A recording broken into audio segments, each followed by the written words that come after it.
Romance जो काफी ज्यादा ट्रिकी बट इंटरेस्टिंग जॉनर है। बस एक मिस्टेक और पूरी story goes down to hell like school days. वैसे तो ये पर्सन टू पर्सन वेरी करता है, लेकिन जनरली कोई रोमांटिक एनिमे क्यों देखता है? सिर्फ एंटरटेनमेंट या फिर कुछ पल के सेटिस्फेक्शन के लिए? लेकिन एंटरटेनमेंट तो आपको शोनेन या फिर किसी भी टाइप का एनिमे दे सकता है, और सेटिस्फेक्शन तो इनकॉग्निटो मोड पे 3 बजे मिल ही जाता है। मेरे हिसाब से तो रोमांस एनिमे देखने का एक ही कारण है, ताकि हम एनिमे की इस छोटी सी रोमांटिक जर्नी को through out the series feel कर सके। ऐसा लगे कि हाँ, हम उस शो के अंदर उस मोमेंट को फील कर रहे। हाँ तो क्या हुआ, अभी कोई नहीं है अप्लाई करने को, बट हमारा टाइम आएगा। सो मेरे रोमियो एंड जूलियट सबको मेरी तरफ से हैप्पी वैलेंटाइंस डे। वैसे तो आज पेरेंट्स वर्शिप डे भी है, मे बिकॉज आज ही के दिन सबके पेरेंट्स बनने के चांसेस भी ज्यादा होते, बट मुझे पूरा भरोसा है मेरे सिंगल भाई और उनकी बहनों पे कि वो आज मेरी तरह घर पे बैठकर एनिमे को एंजॉय करेंगे और खेलेंगे प्लेयर स्पॉट। कॉज गेम खेलकर पैसे जीतने की खुशी किसको नहीं पसंद। मैं बात कर रहा हूँ प्लेयर स्पॉट ऐप के बारे में, जो कि मेरा personal favourite fantasy gaming app है, जहाँ रोज 50 लाख रुपीस की विनिंग्स होती है। यहाँ आपको 15 से ज्यादा गेम जैसे fruit slice, snakes and ladders, sheep fight, rummy, housie, chess, Antman etcetera. So ludo जैसे अपने बचपन के फेवरेट गेम्स खेलो और जीतो लाखों रुपए। किसने रोका है? डिस्क्रिप्शन के लिंक पे क्लिक करो और ज्वाइन करो लूडो गेम। यहाँ आप लाइव चैट करने के साथ साथ प्राइवेट लूडो पॉट पे दोस्तों के साथ भी खेल सकते हो। अब आप सोच रहे हो कि प्लेयर स्पॉट ही क्यों? क्योंकि प्लेयर स्पॉट 100% सिक्योर है, मेड इन इंडिया है, जिसके 7 मिलियन प्लस यूजर्स है विद इजी विड्रॉल। मेरा रेफरल कोड प्लेस200 यूज करो और पाओ 200 रुपीज का साइन अप बोनस। और आप भी इसके रिफर एंड प्रोग्राम से अपने फ्रेंड्स को इनवाइट करो, उनके गेम खेलने पे भी आपको 2% की विनिंग्स मिलेगी। अभी डिस्क्रिप्शन में जाओ और विन करो, और उसी पैसे से अपनी क्रश को गिफ्ट भी दे देना। जब वो पूछे पैसे कहाँ से आए तो बोलना लूडो खेल के कमाए। तो सबसे पहले 10वें नंबर पे आता है स्पेशल ए। अगर आपने मेड सामा देखा होगा और उसके जैसा कोई ढूंढ रहे हो तो ये टॉप पर आएगा। कॉज ये एक शो जो रोम कॉम एनिमे है, जिसकी शुरुआत होती है हिकारी हानाजोनो से, जो कि हमारी मेन फीमेल प्रोटैगनिस्ट है। उसके अलावा शी इज ऑल्सो प्रोडिजी। वो ऐसे काम कर सकती है जो उसकी एज के नॉर्मल लड़कियां नहीं कर पाती। पढ़ाई से लेकर एथलेटिक्स हर जगह बेस्ट है वो, ऐसा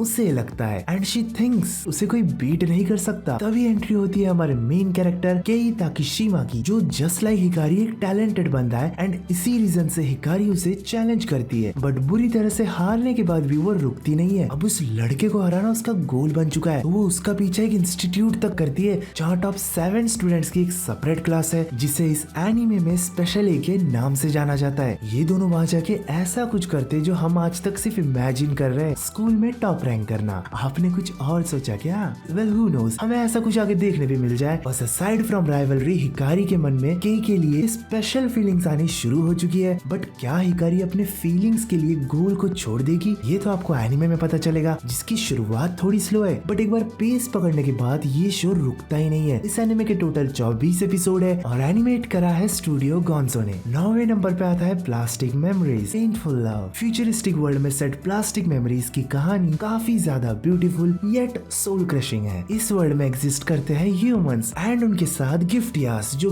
बेसिकली एडवांस्ड ह्यूमनॉइड्स है। काफी ज्यादा एडवांस्ड, बिकॉज उनके पास स्पेशल स्ट्रेंथ के साथ साथ है human feelings, memories and emotions भी। इन सब के बीच हमारा मेन कैरेक्टर, जो अभी अभी वोट देने के लायक हुआ है, यानी 18 का है, एक कॉलेज एंट्रेंस एग्जाम में लटक जाता है। बट समहाउ विधायक चाचा की कुर्सी का यूज करने के बाद उसे जॉब मिलती है साई कॉर्पोरेशन में। इन कॉर्पोरेशन का काम है ह्यूमनॉइड्स को साफ करना, जब वो लोग अपनी लाइफ स्पैन रिच कर जाए, जो बस 81,920 घंटा यानी 9.4 इयर्स इन शॉर्ट। अगर गिफ्टियास अपने गिवन लाइफ स्पैन से ज्यादा एग्जिस्ट करने की कोशिश करते हैं तो उनके प्रोग्राम में कई मेलफंक्शंस होने का खतरा होता है। सो गवर्नमेंट किसी भी तरीके का रिस्क नहीं लेना चाहता, तो हर मेंबर को एक गिफ्टियास असाइन की जाती है, जिसमें हमारे मेन कैरेक्टर सुकासा को मिलती है क्यूट लवेबल इसला। बट ये कहानी गिफ्टियास और ह्यूमन कैसे काम करते उस बारे में नहीं है, यह है इसला और सुकासा के मोमेंट्स के बारे में। किस तरह वो दोनों काम करते करते प्यार में पड़ते हैं। अब इतने रिस्की शो का एंड कैसे होगा ये तो आप इमेजिन कर ही लिया होगा, बट आई एम श्योर ये आपकी इमेजिनेशन को पार कर जाएगा सिर्फ 13 एपिसोड्स में। 8वें नंबर पे आता है मंथली गर्ल्स नोज़ाकी कुन। अगर आप hurtful romance and beautiful relationship वाला एनिमे ढूंढ रहे हो तो ये एनिमे आपके लिए बिल्कुल नहीं है। बट अगर आप बहुत ज्यादा हिलेरियस कॉमेडी के साथ रोमांस एनिमे ढूंढ रहे हो तो यस, ये एनिमे आपके लिए ही है। मंथली गर्ल्स नोज़ाकी कुन की शुरुआत होती है एक हाई स्कूल से, जहाँ हमारी मेन कैरेक्टर साकुरा को क्रश है नोज़ाकी पर। जस्ट लाइक नॉर्मल लोग, साकुरा अपनी फीलिंग्स को नोज़ाकी के सामने कन्फेस करती है, and just like that Nozaki accept करता है एंड एनिमे खत्म हो जाता है। ऐसा सोच रहे हो? वेल नहीं, ऐसा कुछ नहीं होता। जब साकुरा नोज़ाकी को अपने दिल की बात बताती है तो वो उसे अपनी फैन गर्ल समझ के ऑटोग्राफ पकड़ा देता है जस्ट बिकॉज वो काफी अच्छा मांगा आर्टिस्ट है। एंड इसी का फायदा उठा के साकुरा नोज़ाकी की गर्लफ्रेंड बनने की बजाय असिस्टेंट बन जाती है। बट स्टोरी में आगे जाकर हमें काफी सारे कैरेक्टर्स देखने मिलते हैं जो नोज़ाकी के साथ मिलकर एक मांगा पे काम करते हैं। इस एनिमे के हर एपिसोड्स में आपको हिलेरियस जोक्स देखने को मिलेंगे and like other rom com anime इसमें जोक्स रिपीटेड नहीं लगते, हमेशा कुछ नया। सो अगर आप टिपिकल रोम कॉम देखकर बोर हो चुके हो तो ये एनिमे आपके लिए चेंज ऑफ पेस बन सकता है, जिसके टोटल 12 एपिसोड्स है और एनिमेट करा है स्टूडियो अगेन तोगाकोबो ने। तो 7वें नंबर पे आता है हिज एंड हर सर्कमस्टेंसेस और कारेकानो। ये एनिमे एग्जैक्टली वही है जो इसके टाइटल में लिखा है। बाकी के रोमांस एनिमे में हमें दिखाया जाता है फ्रेंडशिप से लेकर कन्फेशन तक की ब्यूटीफुल जर्नी, बट हमने कभी ये सोचा है कि उसकी बाद की जर्नी कितनी डिप्रेसिंग येट इंटरेस्टिंग हो सकती है। और यही एग्जैक्ट चीज आपको इस शो में देखने मिलेगी। स्टार्टिंग होती है यूकिनो मियाजावा से, जो क्लास की टॉप स्टूडेंट है until the entry of main character Arima, जो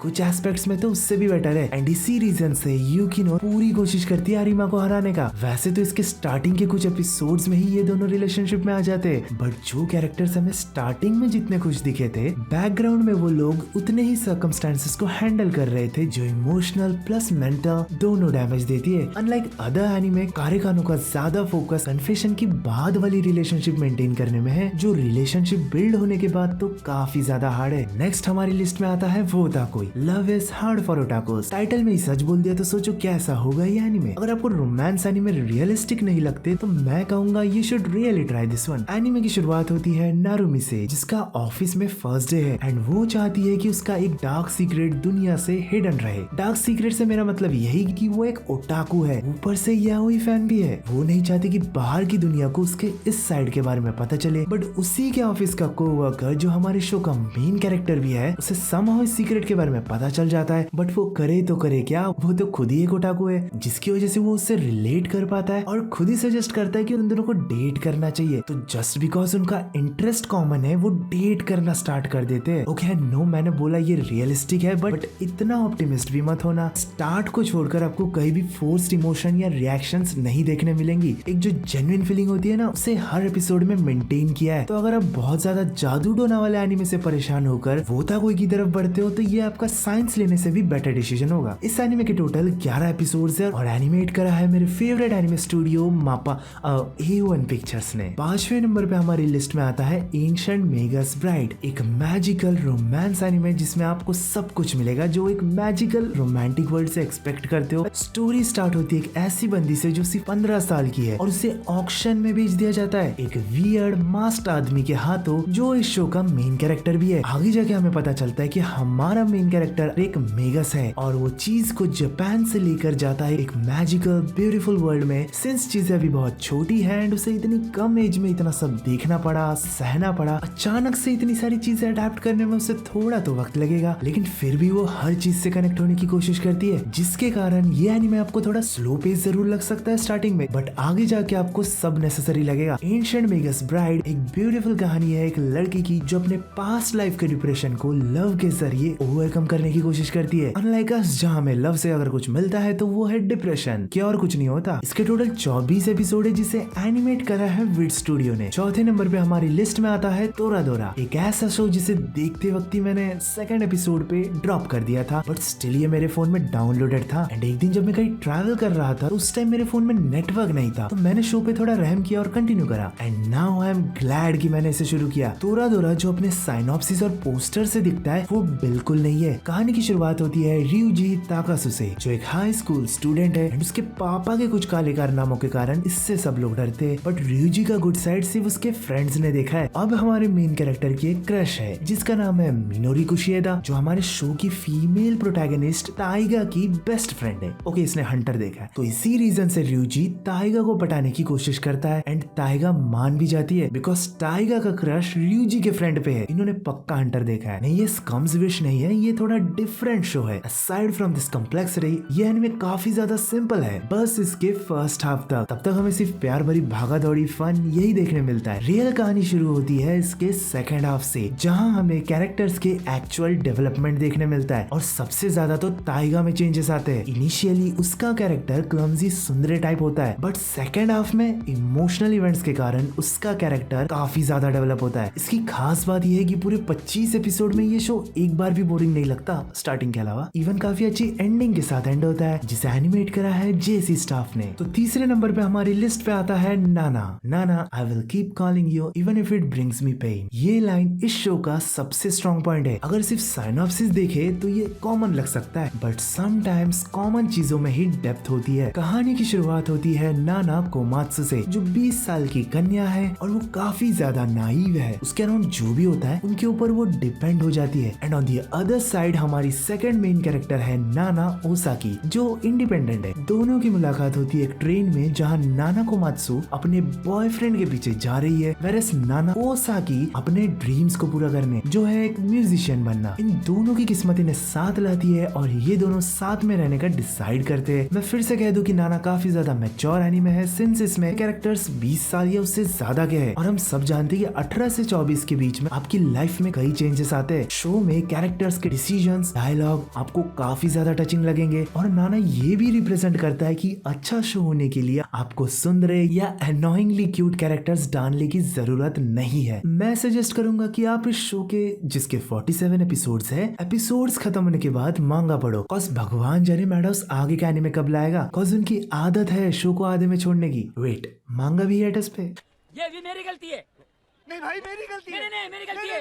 नहीं बाबा नहीं मेरी गलती है। Never mind. नंबर 2 पे आता है मेरा वन ऑफ द फेवरेट नोदामे कैंटिबल। आप में से बहुत लोगों ने योर लाइन अप्रैल तो देखी होगी, जो एक म्यूजिकल रोमांस एनिमे है। बट आई एम श्योर आप में से बहुत ऐसे लोग होंगे जिन्होंने म्यूजिकल रोमांस एनिमे के नाम पर बस योर लाइन अप्रैल ही देखी होगी। तो यही पे एंट्री होती है नोदामे कैंटिबल की, जो एक म्यूजिकल रोमांस एनिमे तो है, बट उससे काफी ज्यादा डिफरेंट येट स्पेशल है। बस इसकी स्टोरी हाई स्कूल में सेट नहीं है, मींस इसके कैरेक्टर्स नाना की तरफ काफी मैच्योर और बड़े हैं। स्टोरी की शुरुआत होती है चियाकी शिनिची से, जो एक ब्रिलियंट म्यूजिशियन है। एंड अनलाइक नॉर्मल म्यूजिशियंस, उसका गोल है ओवरसीज जाकर इंस्ट्रक्टर बनना। बट जस्ट बिकॉज उसे फ्लाइट में डर लगता है, वो जा नहीं पा रहा। उसे कई बार कहा जाता है कि तेरा गोल तेरे टैलेंट को जस्टिफाई नहीं करता वगैरह वगैरह, तो अपने पैरों को जमीन पे रखियो। लेकिन वो तो ठहरा मेरी तरह जिद्दी। तो इस वक्त इंट्रोड्यूस होती है हमारी नेक्स्ट कैरेक्टर नोदा मेगुमी, जो चियाकी की तरह एक ऑसम म्यूजिशियन है, बट वो काफी ज्यादा अनऑर्गेनाइज्ड और वाइल्ड है। वाइल्ड से मेरा मतलब उसकी सोच से था। उसका गोल है एक नर्सरी टीचर बनना। दोनों के गोल्स काफी डिफरेंट है, येट सेम इंटरेस्ट होने के कारण वो एक दूसरे की तरफ अट्रैक्ट होते हैं। इनिशियली आपको ये शो थोड़ा स्लो लग सकता है, बट एक बार आदत पड़ने के बाद आप इसके हर एपिसोड को एंजॉय कर पाओगे। इसमें काफी मैच्योर रोमांस दिखाया गया है। अब ऐसा नहीं कि इसमें चाइल्डिश सीन्स ही नहीं है, आफ्टर ऑल वो रोमांस ही क्या जिसमें थोड़ा बचपन आना हो, लेकिन कुछ भी सेंसलेस नहीं था इतना। इस एनिमे के total 3 seasons and around 45 episodes है, जिसे एनिमेट करा है अगेन स्टूडियो जेसी स्टाफ ने। अब बारी है नंबर 1 की, जो है wolf girl and black Prince.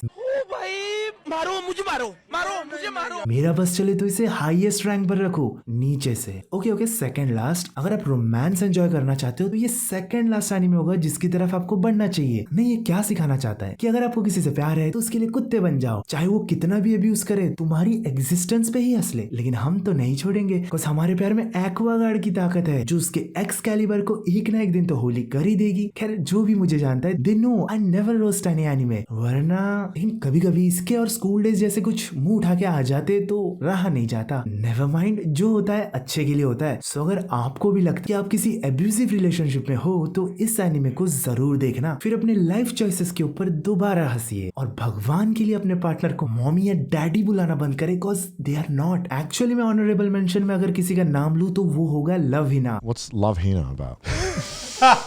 Wait, have you not read or watched Love Hina? इसके मैंने लिस्ट में तो नहीं डाला, लेकिन आप लोग को रिकमेंड करूंगा इसे जरूर देखना, स्पेशली बॉयज। फाइनली नंबर 1 पे आता है स्पाइस एंड वुल्फ, एक ऐसा शो जिसकी पॉपुलैरिटी का रीजन है wolf girl. I mean yes and no, because इसमें कुछ भी फोर्स्ड नहीं लगेगा आपको। कहानी में मेन कैरेक्टर लॉरेंस एक 25 साल का मर्चेंट है और वो प्लेस टू प्लेस घूमता है अपने ट्रांजेक्शंस के लिए, आई मीन ट्रेडिंग, व्यापार, किसी भी चीज के लिए। एंड बिकॉज ऑफ दिस वो कहीं सेटल नहीं हो पाता। उसे गुजरते वक्त उसे वहाँ कुछ लोग दिखते हैं जो एक लोकल गॉड की पूजा कर रहे हैं जिसका नाम है होलो। उसी रात मूनलाइट के अंदर लॉरेंस के कार्गो में कुछ अजीब सी हरकत होती है एंड जब वो चेक करने जाता है तो उसे दिखती है एक लड़की, न्यूड लड़की बेसिकली, जिसे वुल्फ ईयर्स प्लस टेल का कॉम्बो पैक मिला है और वो खुद का नाम बताती है होलो। और लॉरेंस बोलता है चलो। एक्चुअली इसमें कुछ भी इनअप्रोप्रिएट नहीं है, बहुत ही क्यूट रोमांटिक स्टोरी है जो नारुतो के ज्यादातर कपल्स में नहीं हुई, तो I will definitely recommend you all. इसमें हमारा मेन कैरेक्टर मैच्योर है लेकिन होलो काफी क्लमजी एंड चाइल्डिश, जो आई गेस इंटेंशनल है कैरेक्टर को क्यूट बनाने के लिए। इस एनिमे के टोटल अब तक 2 सीजन आए हैं और तीसरे सीजन का इंतजार सबको बेसब्री से है, तो हम दुआ करेंगे स्टूडियो ब्रेन से कि वो जल्द से जल्द ये लाए। आज की इस वीडियो में इतना ही गाइस। जो एनिमे आपको नहीं सुनने को मिली उसके बारे में आवाज उठाना अच्छी बात है, बट आवाज उठाने से पहले हमारा रोमांस पार्ट 1 और शोजो एनिमे वाली कई लिस्ट चेक जरूर करना। उसमें golden time, your line April, made सामा, री लाइफ, आओ हारू ride, my little monster, lovely complex जैसे कई शोज है, तो रिपीट करके मतलब नहीं बनता ना। इसलिए आई होप आपको ये वीडियो पसंद आई होगी। ऐसे ही और वीडियोस के लिए सब्सक्राइब बटन पे जरूर दबाइए। जल्द से जल्द इस 100K की जर्नी में शामिल हो जाइए, इससे पहले चैनल डिलीट हो जाए। और यूट्यूब के अलावा हमसे कनेक्ट रहना चाहते हो तो इंस्टा पे फॉलो कर लेना, और डिस्कॉर्ड तो कंपलसरी है जहाँ पे फ्यूचर में आपको एनिमे लिंक्स भी मिलने वाले। तो मिलता हूँ आपसे किसी न्यू वीडियो में किसी न्यू टॉपिक के साथ, तब तक के लिए शुक्रिया।